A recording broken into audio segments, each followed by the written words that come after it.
All right, welcome back to the channel. So Devin Haney has got the whiff that George Kambosos Jr. is trying to fight Vasily Lomachenko, and he says, if you give the same contract to me as you're giving to Lomachenko, I'll take the fight, so catch my bluff. This is interesting. I'm going to break it down for y'all. Let's talk about it in this video.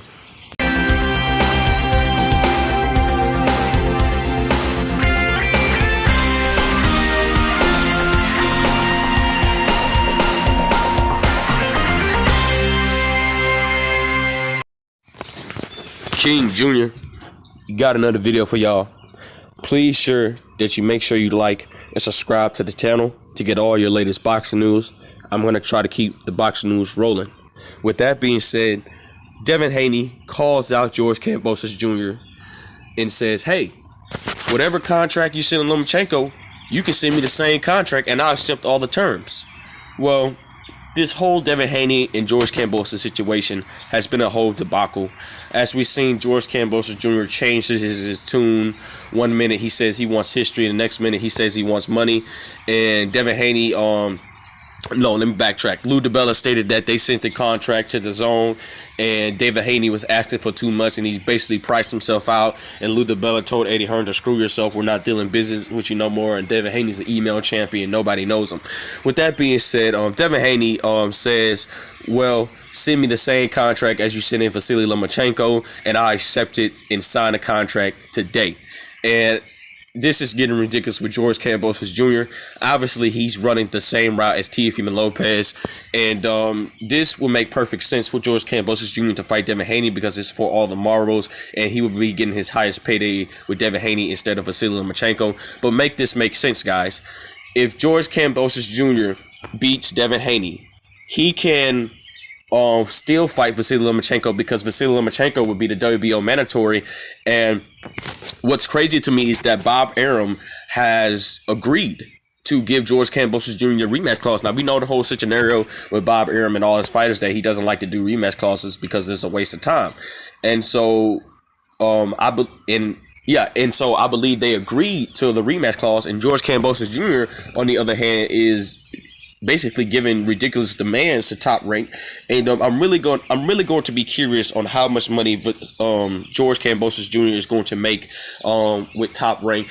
Probably no more than $2 million, $1 million for each person. It's obviously ridiculous why George Kambosos Jr. is wanting to fight Vasily Lomachenko. That Teofimo beat the man to beat the man. He's going backwards to beat the man. So it makes absolutely no sense. In my opinion, George Kambosos Jr. is running from Devin Haney, and people want to say, oh, Devin Haney ain't got no power. Oh, Devin Haney ain't got no skill. Well, if Devin Haney ain't got no power and skill, why you don't fight the man? If he's just an email champion, why you won't take the email champion belt? They're obviously scared. They obviously doesn't want to get embarrassed. George Kambosos Jr. running around here saying, on record, saying it's not about the money, it's about belts and legacy. And I know I have to go through Devin Haney, become undisputed. And he says that I'm not going to be like Teofimo Lopez. I'm actually going to fight Devin Haney. And then George Kambosos Jr. started to change his tune once he says maybe you need to sell your jewelry because you're going to need to pay me a lot of money. Then he was on record when Devin Haney and George Kambosos Jr. was at a meeting and says, I have all the belts and I'm going to make more money than you. Clearly, he was bluffing and laughing. And obviously, this man has fear in his eyes. And George Kambosos Jr. was interviewed with Devin Haney and the people, and George Kambosos Jr. tune started to change once he looked crazy towards the camera. If he agrees me to fight me in Australia, yeah, I'll take it. And George Kambosos Jr. has changed his tune since then. George Kambosos Jr. and Lou DiBella made up lies saying that Devin Haney didn't want to sign a contract. He was pricing himself out and stuff like that. But with that being the case, that Lou DiBella has never sent the contract. This has been confirmed by Eddie Hearn and Devin Haney and Bill Haney as well. And it makes absolutely no sense why George Kambosos Jr. is going backwards and he could fight for a legacy fight. Obviously, George Kambosos Jr. has the same route as Teofimo Lopez. He wants to hold on to those belts. He wants to hug those belts. He wants to keep those belts as long as he can, but he's not going to keep those belts for very much longer because a lot of people are having George Kambosos Jr. losing to Vasily Lomachenko, and some people speculate that Lomachenko, once he beats George Kambosos Jr. twice, if he's successful, he is going to willing to fight Devin Haney. I don't think Lomachenko is going to fight Devin Haney because once those belts go back to Top Rank, ring. Bob Arum is going to make every excuse to not to want to fight Devin Haney. Even Bob Arum is on record stating that maybe Devin Haney should have never signed with the wrong promoter and he would have gotten the fight. Bob Arum is on record stating that as well. And once you get, even Eddie Hearn broke down it was in an interview about how the franchise belt works. Once you receive the franchise belt, it allows you to avoid any mandatories. You don't have to fight no mandatories, so you could be in a mandatory position. If you got the franchise belt like Vasily Lomachenko, you won't have to fight any mandatories whatsoever, and it makes so much confusion because we don't know what belt George Kambosos Jr. has. He has the WBC franchise belt, which Teofimo Lopez had, but you can't win it or lose the belt. Like Mr. Suleiman says, it's a trophy. But so why they're running around saying that George Kambosos Jr. is undisputed? But if you Google George Kambosos Jr. name on Google, it says he has the WBO, the WBO, WBA, and IBF. He does not have the WBC. And what's strange to me to this day is that George Kambosos Jr. said he was unified lightweight champion, but it seems to me that the media persuade him and the promoters and stuff like that persuade him to change his name to Undisputed. George Kambosos Jr. is not undisputed because I'm going to call out the names that who are officially undisputed.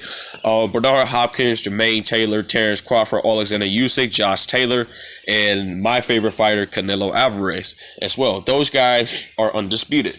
Where in the world is Teofimo Lopez and George Kambosos Jr. that stated that they're undisputed? Obviously, this is delusional. They're both delusional. George Kambosos Jr. feels like that by him having this rematch clause for Vasily Lomachenko, they're going to try to do whatever it takes to rob Vasily Lomachenko and be expecting that fight to come to fruition on June 5th between Vasily Lomachenko and George Kambosos Jr. June 5th at Wembley Stadium in Australia, biggest stadium that holds over 70,000 people and stuff like that. I'm not interested in this fight. I'm not going to even buy this fight. I'm going to do what I'm proud to do. Go watch it on my friend's Fire Stick because George Kambosos Jr. lied from the beginning. He was not going to fight Devin Haney. Everybody, I even bigged him up and thought that the man, he had my respect, and I thought he was going to fight Devin Haney, and it's just another Baco and another Teofimo Lopez that he ducked Devin Haney once again. Like I said before, this is one of the biggest ducks I have ever seen in my entire life. Bigger than this, but this is one of them that's huge. And so this Devin Haney just has no words. He just had to shake his head and be like, man, these dudes are just running from me. But at the end of the day, Devin Haney calls George Kambosos Jr. bluff and says, I am willing. I forgot to say this, guys. I am willing. Devin Haney stated, I am willing to take a pay cut and agree to all terms, the same terms as you sending to Vasily Lomachenko. Send me the contract and call my bluff. So we're going to see what's the response of Lou DiBella and George Kambosos Jr. They're probably not going to send Devin Haney a contract because they know Devin Haney would do it. But at the end of the day, the business of boxing is corrupt. With that being said, guys, it is what it is. Make sure you like, subscribe, and comment. This is your boy King Jr. I'm out of here. Peace.